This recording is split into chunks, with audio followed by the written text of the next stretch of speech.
ಮೌಲ್ಯ ಇದೆ, ಮೌಲ್ಯ ಇವತ್ತೆಲ್ಲ ಮರೆದೋಗ್ತಾ ಇದ್ದಾವೆ. ಹಾಗಾಗಿ ರೋಗ ರುಜಿನಗಳು ನಮಗೆ ತಲ್ಲಣಗೊಂಡಿದ್ದಾವೆ. ನೆನೆಸ್ತಾ ಇದ್ದಾವೆ ಇವೆಲ್ಲ ಬಂದು, ಹುಷಾರಾಗಿರ್ರಿ, ಹಾಳಾಗಿ ಹೋಗಿಬಿಡ್ತೀರಾ, ಆ ವ್ರತ ಮಾಡ್ರಿ, ಆಚರಣೆಗಳು ಸ್ವಚ್ಛತೆ ಅಂತ ಚೆನ್ನಾಗಿರ್ರಿ ಅಂತೇಳಿ ಆಗ್ತಾಯಿದೆ. ಮನೆ ಒಂದು ಕಡೆ ಹೇಳ್ತಾ ಇದ್ದಾರೆ ಡೆಲ್ಲಿ ಒಳಗೆ, ಈ ಕಾಯಿಲೆ ಬರೋದು ಯಾಕೆ, ಮನುಷ್ಯನಿಗೆ ಕಷ್ಟ ಬರೋದು ಯಾಕೆ, ಸುಖ ಬರೋದು ಯಾಕೆ? ಕಷ್ಟ ಬಂದಾಗ ಅವನು ಎಚ್ಚರ ಮಾಡ್ತದೆ, ಹುಷಾರಾಗಿರು, ತಪ್ಪು ಮಾಡ್ತಾ ಇದೆಯಾ. 84 ಲಕ್ಷ ಜೀವರಾಶಿಗಳು ಅಂತ ಹೇಳ್ತಾರೆ. ಇನ್ನೊಂದು ಕಡೆ ದೇವರು ಒಬ್ಬ ಮನುಷ್ಯನನ್ನ 84 ಬಾರಿ ಮನುಷ್ಯನಾಗಿಯೇ ಹುಟ್ಟಿಸ್ತಾನಂತ, ಅದನ್ನು ಹೇಳ್ತಾನೆ. 84 ಬಾರಿ ಒಬ್ಬನನ್ನ ಮನುಷ್ಯನಾಗೆ ಹುಟ್ಟಿಸ್ತಾನೆ. ಲಕ್ಷವಾಗಿರು. 84 ಲಕ್ಷ ಅಂದರೆ, ಲಕ್ಷ ಅಂದರೆ ಎಚ್ಚರ. ಏ ಮನುಷ್ಯ, ಎಚ್ಚರವಾಗಿರು. 84 ಹುಟ್ಟಿದ್ದೀನಿ ಮನುಷ್ಯನಾಗಿ, ಎಲ್ಲೂ ತಿದ್ಕೊಳ್ತಾ ಇಲ್ಲ, ಎಲ್ಲಿನ ಅರಿವು ಮಾಡ್ಕೊಳ್ತಾ ಇಲ್ಲ, ನಿನ್ನ ಕೆಲಸ ನೀನು ಮಾಡ್ತಾ ಇದ್ದೀಯ ಅಂತೇಳಿ ಲಕ್ಷ್ಯವಾಗಿರು, ಎಚ್ಚರವಾಗಿರು ಅಂತೇಳಿ 84 ಬಾರಿ ಹುಟ್ಟಿಸಿ ಅಲ್ಲಿ ತಿದ್ದೆ ಹೋದಾಗ ಮತ್ತೆ ಅವನಿಗೆ ಪಶು ಮುಕ್ತಿಯಾಗಿ ಕೊಡ್ತಾನೆ. 84 ಲಕ್ಷ ಜೀವರಾಶಿಗಳು ಬರ್ತವೆ. ಹಾಗಾಗಿ ಈ 21 ಲಕ್ಷ ನೀರಿನಲ್ಲಿ, 21 ಲಕ್ಷ ಭೂಮಿಯಲ್ಲಿ, 21 ಲಕ್ಷ ಗಾಳಿಯಲ್ಲಿ, 21 ಲಕ್ಷ ದೇಹದಲ್ಲಿ, ಯೋನಿಯಲ್ಲಿ ಈ ಆತ್ಮ ಅನ್ನತಕ್ಕಂಥದ್ದು ಬರಬೇಕು. ಎಷ್ಟು ಕೋಟಿ ವರ್ಷ ಆಯಿತು.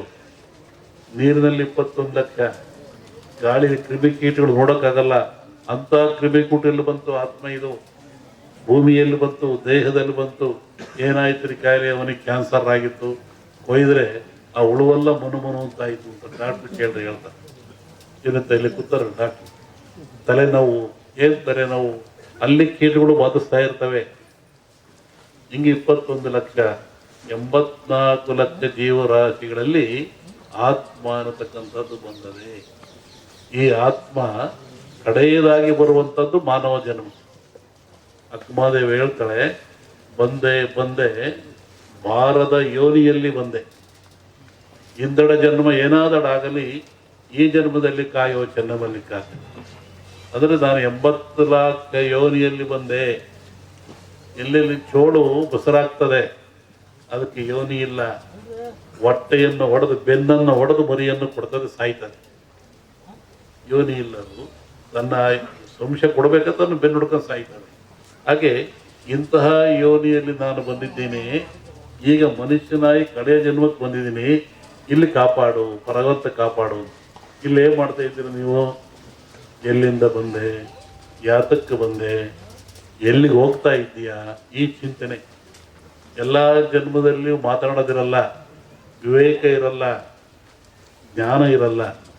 ಆದರೆ ಈ ಜನ್ಮದಲ್ಲಿ ಮಾತ್ರ ಎಲ್ಲವೂ ಇರ್ತದೆ. ಯಾವುದನ್ನು ತಿನ್ನಬಾರದು, ಯಾವುದನ್ನು ತಿನ್ನಬೇಕು, ಯಾವುದನ್ನು ನೋಡಬೇಕು, ಯಾವುದನ್ನು ನೋಡಬಾರದು, ಯಾವುದನ್ನು ಆಡಬೇಕು, ಯಾವುದನ್ನು ಆಡಬಾರದು. ಈ ಚೇತನ ಶಕ್ತಿ ಭಗವಂತ ಮನುಷ್ಯನಿಗೆ ಕೊಟ್ಟಿದ್ದಾನೆ. ಆದರೆ ಇಂಥ ಮನುಷ್ಯನ ಹಾಳು ಮಾಡ್ಕೊಳ್ತಾ ಇದ್ದಾನೆ. ಹೀಗಾಗಿ ಭವ ಮತ್ತು ಬಂಧನ ಮನುಷ್ಯನನ್ನು ಕಾಡ್ತಾ ಇದ್ದೇವೆ.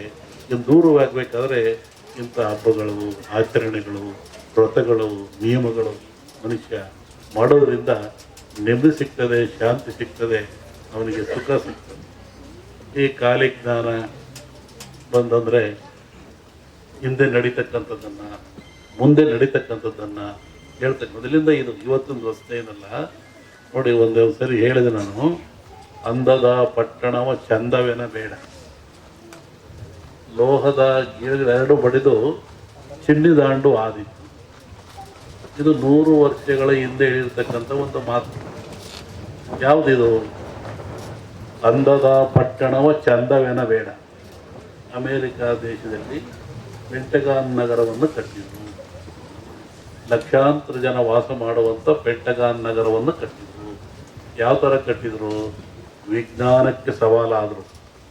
ಮಳೆಯಿಂದೇನಾಗಬಾರ್ದು, ಗಾಳಿಯಿಂದೇನಾಗಬಾರ್ದು, ಭೂಮಿಯಿಂದೇನಾಗಬಾರ್ದು, ಎಂದು ಒಟ್ಟಿಗೆ ಈ ವಿಜ್ಞಾನದಿಂದ ಯಾವುದೇ ತೊಂದರೆ ಆಗಬಾರ್ದಂಗೆ ಆ ನಗರವನ್ನು ಕಟ್ಟಿದರು. ಅಂದದ ಪಟ್ಟಣ ಚಂದವೆನ ಬೇಡ. ಏನಾಯಿತು ಮುಂದೆ? ಲೋಹದ ಗಿಳಿಗಳೆರಡು ಬಡಿದು ಚಿನ್ನಿದಾಂಡಾಯಿತು. ನಮ್ಮ ಮಡಿಲಿ ಚಿನ್ನಿದಾಂಡು ಅಂತ ಆಡ್ತಾರೆ. ಹೊಡೆದ ಕೂಡಲೇ ಚೂರು ಚೂರು ಆಗ್ಬಿಡ್ತದೆ. ಆ ಶಕ್ತಿ ಚಿನ್ನಿ ದಾಂಡಿರೋ ಶಕ್ತಿ ಯಾವಕ್ಕೂ ಇಲ್ಲ. ಒಂದು ಮಾಯಮಾರಕ್ಕೆ ಕೊಡಿದ್ರೆ ಅದ ಹೊಡೆದಾಕ್ಬಿಡ್ತೀವಿ. ಹಾಗೆ ಅಂತಹ ಒಂದು ಚಿನ್ನಿ ದಾಂಡು ಶಬ್ದವನ್ನು ಬಳಸಿದರು. ಯಾವುದೇ ನೋವುಗಳು ಲ್ಯಾಂಡರ್ ಲಾಡಿನ್ ಅಂತಕ್ಕಂಥವ್ರ ಮನಸ್ಸಿಗೆ ಕಟ್ಟಕ್ಕಾಗಲ್ಲ. 2 ಪ್ಲೇಟ್ ಬಿಡಿಸಿದ, ಒಡಿ ಒಡಿ, ನೀನು ಅಲ್ಲ ಅಂತ ಹೋಗ್ತೀಯ, ಒಡಿ, ನಿನಗೆ ಮೋಕ್ಷ ಒಡಿಯಿಂದ ಅಲ್ಲಿ ಬಾಂಬ್ ಹಾಕಿದ. ಅದೇನಾಯಿತು? ನುಚ್ಚು ನೂರಾಯಿತು, ಲಕ್ಷಾಂತರ ಜನ ಸತ್ತರು. ನಾನು ಭವಿಷ್ಯ ಹೇಳೋದಕ್ಕಿಂತ ಭವಿಷ್ಯವನ್ನು ರೂಪಿಸ್ತೀನಿ. ನಾನು ಹೀಗಾಗ್ತದೆ ಹೀಗಾಗ್ತದೆ ಅಂತೇಳಿ ಹೇಳಿದೆ. ನಾನು ಮದ್ದಿಲ್ಲದ ವ್ಯಾಧಿ ಬರುತ್ತೆ ಎಂದೆ, ಹುಷಾರಾಗಿರ್ರಿ ಅಂತ ಹೇಳಿದೆ. ನಾನು ಈ ತಾಲಿಬಾನ್ ಇರತಕ್ಕಂಥ ಕ್ರೂರ ಜಗತ್ತನ್ನು ಆವರಿಸ್ತದೆ. ಉತ್ತರ ನಾಡಿನಲ್ಲಿ ಹಬ್ಬೀತು ಹೆಬ್ಬೇಗೆ, ದಕ್ಷಿಣಕ್ಕೆ ಸುತ್ತುವರೆದು ಬರುವಾಗ ಜಗವೆಲ್ಲ ಕೂಡ ಆದೀತು ಅಂತಾನೆ. ಕಾಶ್ಮೀರದಲ್ಲಿ ಹುಟ್ಟಿಗಂತೂ ಗಲಾಟಿ, ಇಲ್ಲಿ ಭಾರತದಲ್ಲಿ ಇಲ್ಲಿ ಬಂತು, ಎಲ್ಲ ಇಂಡಿಯಾ ತಗೊಳ್ತು, ಈಗ ಜಗತ್ತನ್ನು ತಗೊಳ್ತಾ ಇದೆ. ಕಾಲೆಗ್ನದಲ್ಲಿ ಬಂದಿದೆ ಇದು. ಇದು ಜಗವೆಲ್ಲ ಸುತ್ತುವರಿದು ಒಂದು ರಾಷ್ಟ್ರ ಕಾಣೆಯಾಗ್ತದೆ, ಮತ್ತೊಂದು ರಾಷ್ಟ್ರ ಬಂತು. ಇದು ಜಗತ್ತನ್ನು ಕೊಲ್ತದೆ, ಜಗತ್ತನ್ನು ಆವರಿಸಿಕೊಳ್ತದೆ. ಇದು ಮುಂದೆ ಬಹಳ ಕಷ್ಟ ಇದೆ. ಅದಕ್ಕಾಗಿ ಒಂದು ರೂಪಿಸ್ತಕ್ಕಂಥ ಇಲ್ಲಿ ಮನುಷ್ಯನ ಮನಸ್ಸನ್ನು ಕಟ್ಟುವುದು ಬಹಳ ಮುಖ್ಯ. ಲ್ಯಾಂಡನ್ ಅನ್ನತಕ್ಕಂಥ ಮನಸ್ಸನ್ನು ಕಟ್ಟಲಿಲ್ಲ ಅಮೆರಿಕದವರು. 6 ಪೆಂಟಗಾನ್ ನಗರವನ್ನು ಕಟ್ಟಿದ್ರು. ಎತ್ತುಗಳೆಲ್ಲ ಗಳೆ ಹೊಡಿತಾವೆ. ಅವರು ಅಡವಿಯಲ್ಲಿದ್ದು ಕುರಿಗಳನ್ನು ಸಾಕಿಕೊಂಡು ಕುರಿಯ ಇಕ್ಕೆಯಲ್ಲಿ ಲಿಂಗವನ್ನು ಕಂಡು ದೈವಾರಾಧನೆ ಮಾಡಿಕೊಂಡು ಬಂದಂಥ ಒಂದು ಸಮಾಜ. ಪ್ರಕೃತಿಯ ಮೇಲೆ, ಗಾಳಿಯ ಮೇಲೆ, ಭೂಮಿಯ ಮೇಲೆ ಅವರು ಅಡವಿಯಲ್ಲಿದ್ದ ಕಂಡದ್ದು, ತಿಳಿದದ್ದು, ನೋಡಿದ್ದು, ಅನುಭವಿಸಿದ್ದನ್ನು ಹೇಳ್ತಾ ಬಂದಿದ್ದಾರೆ. ಅದು ಕುರುವಿನ ರಟ್ಟು, ಕೆಲವು ಕಡೆ ಕುರುಬು ರಟ್ಟು ಅಂತಾರೆ.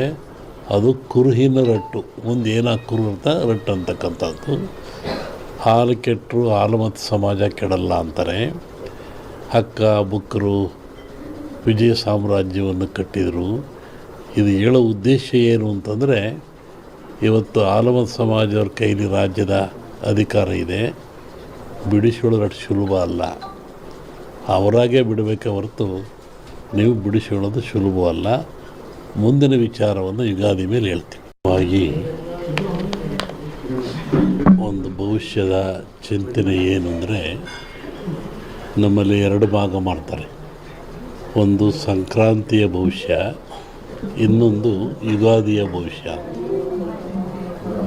ಸಂಕ್ರಾಂತಿಯ ಭವಿಷ್ಯ ರಾಜರಿಗೆ, ಮಹಾರಾಜರುಗಳಿಗೆ, ದೊಡ್ಡ ದೊಡ್ಡ ವ್ಯಾಪಾರಸ್ಥರಿಗೆ ಮತ್ತು ಅನೇಕ ಘಟನೆಗಳು ಬರುವಂಥದ್ದು ಸಂಕ್ರಾಂತಿ ಪುರುಷನ ಮೇಲೆ ಹೇಳುವಂಥದ್ದು.